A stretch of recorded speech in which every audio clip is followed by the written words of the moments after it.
Assalamualaikum dan selamat sejahtera. Apa khabar murid-murid? Diharapkan semua murid dalam keadaan sihat sejahtera. Saya, Cikgu Afan akan mengajar kalian subjek Bahasa Melayu yang bertajuk Susah Dahulu, Senang Kemudian.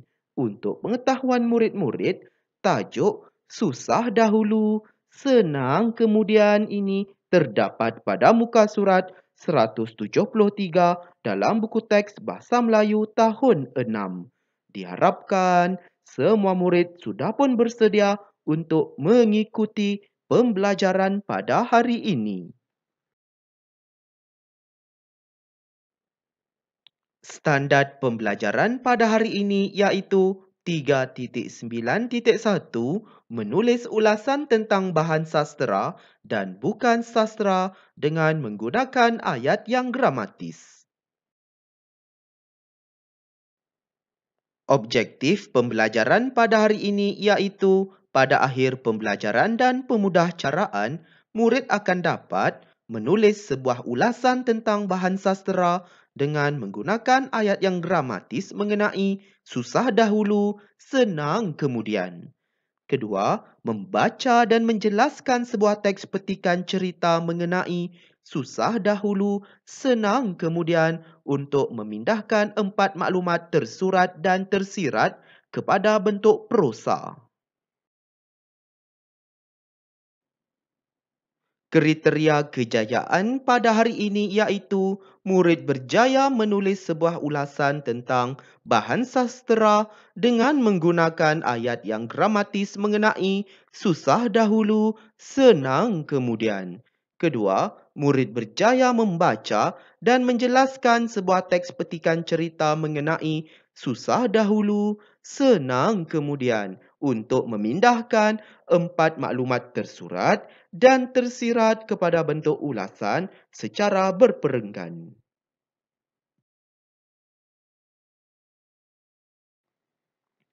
Pernahkah murid-murid melihat proses penternakan lebah kelulut? Ya, tentu. Ada murid-murid pernah melihat proses penternakan lebah kelulut di media sosial seperti Facebook maupun YouTube. Ataupun murid-murid pernah melihat proses penternakan lebah kelulut di televisyen dalam rancangan dokumentari. Oleh itu, di sini Cikgu Afan sudah pun menyediakan maklumat bergambar mengenai proses penternakan lebah kelulut. Lihat di situ. Lebah kelulut ini tinggal di dalam sebatang kayu yang telah dipotong dan di atas potongan kayu itu mempunyai kotak kayu yang mempunyai bumbung. Untuk pengetahuan murid-murid, kotak kayu yang terdapat di atas potongan kayu itu yang berbumbung tersebut merupakan tempat simpanan madu. Jadi di sini murid-murid dapat lihatlah berdasarkan gambar yang di bawah itu menunjukkan seorang pengusaha ataupun penternak lebah kelulut tersebut sedang menyedut madu. Di mana? Pastinya di dalam kotak kayu yang murid-murid lihat di situlah. Bumbung di atas kotak kayu itu perlu diangkat dan memudahkan proses penyedutan madu. Dan untuk pengetahuan murid-murid, lebah kelulut ini sebenarnya tidak membahayakan kepada manusia kerana ia tidak menyengat manusia. Jadi, kita tidak perlu memakai sebarang perlindungan diri kerana lebah kelulut ini tidak menyengat manusia dan pastinya amat memudahkan proses penyedutan madu tersebut. Dan madu-madu yang sudah terkumpul itu akan dibotolkan. Pastinya madu tersebut dapatlah dipasarkan ataupun dikomersialkan di pasar raya ataupun di kedai-kedai tertentu. Oleh itu, harga madu lebah kelulut ini sebenarnya amat mahal dan dapat memberi keuntungan yang sangat lumayan kepada para penternak lebah kelulut tersebut. Oleh itu, diharapkan murid-murid dapatlah memahami maklumat ini dengan sebaiknya. Baiklah murid-murid, mari kita membaca teks petikan mengenai susah dahulu, senang kemudian dengan sebutan dan intonasi yang betul. Baiklah murid-murid, marilah ikut cikgu untuk membaca teks petikan mengenai susah dahulu, senang kemudian dengan sebutan dan intonasi yang betul. Amar, dengarlah cerita ayah ini sebagai teladan. Pesan Encik Zakaria. Pada suatu petang, tatkala Ragupati asyik mendengar lagu klasik melalui saluran radio klasik, tiba-tiba dia tertarik akan satu iklan. Penyampai radio itu telah memberitahu bahawa satu kursus khas akan diadakan oleh pihak Jabatan Pertanian. Maklumat itu terngiang-ngiang di telinganya sehingga dia terlelap di sofa usangnya. Keesokan harinya, dia mengikuti kursus menternak lebah. Dengan berbekalkan tanah sekangkang kera pemberian ayahnya dan tulang empat keratnya, dia mula menternak lebah jenis Trigona. Lebah ini juga dikenali sebagai lebah kelulut yang tidak bersengat serta tidak berbahaya kepada manusia.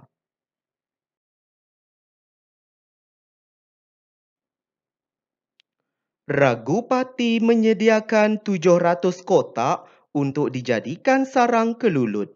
Dia juga menanam pelbagai jenis tumbuhan yang mengeluarkan nektar di tanahnya. Nektar itu penting untuk kelulut menyedutnya bagi menghasilkan madu. Kini, dia berjaya menuai hasil kerana kelulutnya dapat mengeluarkan madu sebanyak 200 hingga 600 gram pada musim biasa dan 800 gram hingga 1,8 kilogram pada musim bunga. Harga pasaran runcit madu kelulut ialah RM240 sekilogram. Harganya 3 kali ganda lebih mahal daripada madu lebah biasa. Hasilnya, Ragupati memperoleh pendapatan antara RM4,000 hingga RM5,000 sebulan. Amar, ulaskan perwatakan Encik Ragupati dan keistimewaan kelulut itu. Minta Ayah Amar. Ayah, Encik Ragupati seorang ulas Amar. Diharapkan murid-murid dapatlah memahami maklumat ini dengan sebaiknya.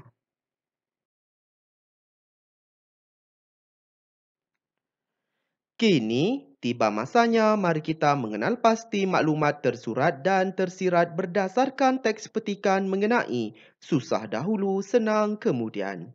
Baiklah murid-murid, marilah kita bersama-sama untuk mengecam ataupun mengenal pasti maklumat tersurat dan tersirat berkaitan dengan keistimewaan kelulut seperti yang diminta oleh Ayah Amar tadi. Supaya Amar dapat menjelaskan keistimewaan kelulut tersebut dan juga menjelaskan sifat ataupun perwatakan bagi Ragupati tadi sebagai usahawan lebah kelulut tadi. Jadi di sini dapatlah kita lihat maklumat tersurat yang pertama seperti yang telah Cikgu Afan nyatakan dalam kotak berwarna kuning itu. Pastinya di sini Cikgu Afan sudah menggariskan maklumatnya iaitu lebah kelulut yang tidak bersengat serta tidak berbahaya kepada manusia. Itu maklumat tersurat. Dan pastinya kita perlu mengubah suai ayat tersebut dan perlu diberikan penjelasan ataupun penerangan dengan apa? Ya, dengan menggunakan kata hubung pancangan keterangan. Oleh itu, murid-murid dapat lihat dalam kotak yang berwarna kuning itu, maklumatnya, lebah kelulut tidak membahayakan manusia kerana lebah tersebut tidak menyengat manusia. Jadi di sini maklumat tersuratnya apa? Ya, maklumat tersuratnya lebah kelulut tidak membahayakan manusia. Itu maklumat tersurat. Dan maklumat tersurat tersebut telah dijelaskan ataupun diterangkan dengan menggunakan kata hubung pancangan keterangan iaitu kerana. Untuk apa? Pastinya untuk mendapatkan maklumat tersirat pula. Maklumat tersiratnya, lebah tersebut tidak menyengat manusia. Sungguh mudah kan murid-murid untuk kita menganalisis maklumat tersurat dan maklumat tersirat berdasarkan teks petikan ini. Seterusnya, mari kita mengenal pasti maklumat tersurat dan tersirat yang kedua pula. Oleh itu, kita lihat maklumat tersurat dan tersirat yang kedua. Di sini Cikgu Afan telah pun menggariskan maklumatnya dalam petikan tersebut, iaitu dapat mengeluarkan madu sebanyak 200 hingga 600 gram pada musim biasa dan 800 gram hingga 1,8 kilogram pada musim bunga. Itu maklumat tersurat. Oleh itu, kita perlu mengubah suai perkataan tersebut ataupun susunan ayat itu supaya kita dapat meringkaskan mengikut kefahaman, iaitu kita tidak boleh mengubah maksud perkataan tersebut. Maksudnya di sini kita boleh ubah perkataan dan kita boleh ubah susunan ayat, tetapi kita tidak boleh ubah maksudnya. Beza ya. Jadi di sini Cikgu Afan telah membantu murid-murid dengan mengubah suai perkataan dan juga susunan ayatnya. Seperti yang murid dapat lihat dalam kotak yang berwarna kuning di sebelah kanan itu, iaitu lebah kelulut menghasilkan madu yang banyak pada musim bunga kerana bunga menghasilkan nektar yang banyak. Jadi di sini adanya maklumat tersuratnya, iaitu lebah kelulut menghasilkan madu yang banyak pada musim bunga. Maklumat tersurat ini dijelaskan ataupun diterangkan dengan menggunakan kata hubung pancangan keterangan iaitu kerana. Kerana apa lebah kelulut ini menghasilkan madu yang banyak pada musim bunga? Ya, mesti ada penjelasannya. Pasti di sini maklumat tersiratnya bunga menghasilkan nektar. Nektar yang banyaklah. Seterusnya kita lihat maklumat tersurat dan tersirat yang ketiga. Jadi di sini murid-murid dapat lihat maklumat yang telah Cikgu Afan gariskan dalam petikan tersebut, iaitu harganya 3 kali ganda lebih mahal daripada madu lebah biasa. Jadi di sini maklumat tersurat tersebut perlu diubah suai dari segi penggunaan kata dan juga susunan ayat. Namun demikian, maksud maklumat tersebut tidak boleh diubah. Oleh itu, Cikgu Afan telah pun membantu murid-murid dengan menyediakan maklumat tersurat dan tersiratnya dalam kotak yang berwarna kuning di situ, iaitu jualan madu lebah kelulut boleh mendatangkan keuntungan kerana harganya mahal. Jadi maklumat tersuratnya, jualan madu lebah kelulut boleh mendatangkan keuntungan. Maklumat tersurat ini dijelaskan dan diterangkan dengan menggunakan kata hubung pancangan keterangan iaitu kerana. Kerana apa? Jualan madu lebah kelulut ini mendatangkan keuntungan. Pastinya maklumat tersiratnya ataupun penjelasannya harganya mahal. Itulah maklumat tersirat. Seterusnya, di bawah itu, Cikgu Afan telah menyediakan maklumat tersurat dan tersirat mengenai sifat ataupun sikaplah maupun perwatakan bagi Encik Ragupati ini. Jadinya, di sini dapatlah kita lihat Encik Ragupati seorang yang gigih berusaha kerana beliau telah menjadi usahawan kelulut yang berjaya. Jadi, dapatlah kita fahami bahawa maklumat tersuratnya Encik Ragupati seorang yang gigih berusaha. Kerana apa? Beliau ini seorang yang gigih berusaha. Jadi, maklumat tersurat tersebut dijelaskan dengan penggunaan kata pancangan keterangan iaitu kerana. Kerana apa? Oleh itu, maklumat tersiratnya beliau telah menjadi usahawan kelulut yang berjaya.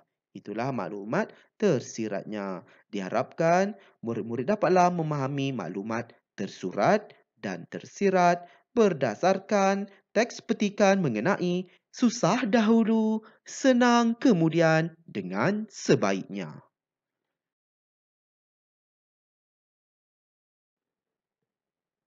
Kini tiba masanya murid perlu tuliskan sebuah ulasan mengenai susah dahulu senang kemudian secara berperenggan. Sila rujuk slide aktiviti 2 tadi untuk mendapatkan maklumat tersurat dan tersirat. Tuliskannya dalam buku penulisan. Baiklah murid-murid, untuk tugasan aktiviti yang ketiga ini sangatlah mudah, iaitu murid perlu menulis sebuah ulasan. Pastinya Cikgu Afan telah pun menerangkan maklumat tersurat dan tersirat dalam slide aktiviti kedua tadi. Oleh itu, murid perlulah merujuk semula slide aktiviti 2 tadi untuk mendapatkan maklumat tersurat dan tersiratnya untuk dituliskannya ke dalam bentuk perenggan seperti yang murid lihat di sinilah. Mudah kan murid-murid? Jadi di sini murid-murid dapat lihat P1 merujuk kepada pendahuluan. Pendahuluan di sini Encik Ragupati seorang ... Jadi di sini murid perlu rujuklah semula slide aktiviti 2 tadi mengenai sifat ataupun perwatakan Encik Ragupati. Seterusnya kita lihat P2 merujuk kepada perenggan yang kedua. Perenggan yang kedua ini pastinya membincangkan maklumat tersurat dan maklumat tersirat mengenai apa? Pastinya mengenai keistimewaan kelulut. Iaitu ada berapa keistimewaannya murid-murid?